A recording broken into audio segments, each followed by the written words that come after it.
Project के एक science fiction film है जो अलग अलग समय और दुनिया में सेट है। फिल्म आपको एक नए फ्यूचर में ले जाएगी जहां कल की अवतार और महाभारत के किरदारों के बीच एक अलग कहानी दिखाई जाएगी।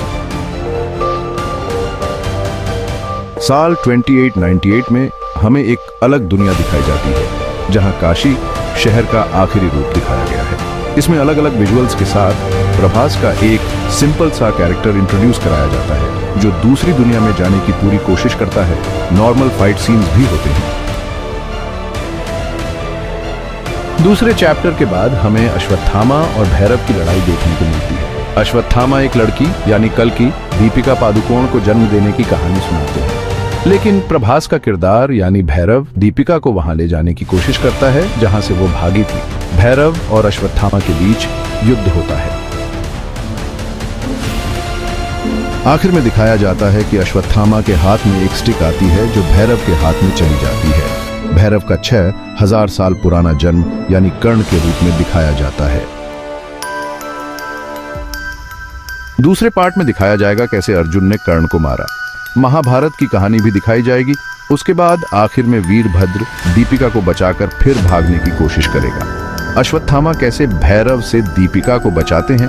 भैरव का 6000 साल पुराना दोस्त कर्ण फिर से जन्म लेता है। यह देखना इंटरेस्टिंग होगा।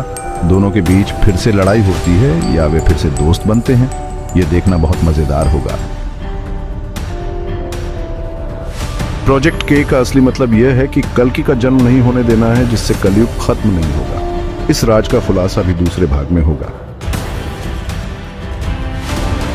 का दूसरा भाग एक एपिक कहानी के साथ आता है जिसमें बहुत से इंपॉर्टेंट किरदार और ट्विस्ट्स हैं। फिल्म के पहले भाग में इंपॉर्टेंट किरदारों के बारे में पता चला जिनमें सुमति, दीपिका पादुकोण और भैरव प्रभास शामिल हैं जो एक बाउंटी हंटर है और उसके पास एक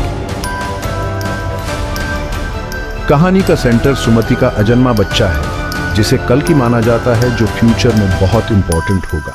भैरव का मकसद सुमति को पकड़कर कॉम्प्लेक्स में घुसना है, जबकि अश्वत्थामा, अमिताभ बच्चन और सुप्रीम यास्किन कमल हासन भी अपने अपने मकसद के लिए लड़ाई में शामिल होते हैं। दूसरे भाग में सुप्रीम यास्किन अपनी पूरी ताकत हासिल कर लेता है और उसे रोकने के लिए भैरव और अश्वत्थामा को एक साथ आना पड़ता है। ये लड़ाई और भी जबरदस्त हो जाती है जब भैरव अपने पुराने अवतार कर्ण की शक्तियों को वापस पा लेता है। फिल्म की मेन थीम्स में लॉयल्टी, विश्वासघात और एक एंशिएंट भविष्यवाणी शामिल हैं जिसे मॉडर्न साइंस फिक्शन सेटिंग में दिखाया गया है। यह फिल्म इंडियन सिनेमा की सबसे महंगी फिल्मों में से एक है जिसमें लेटेस्ट VFX और शानदार प्रोडक्शन डिजाइन का इस्तेमाल किया गया है।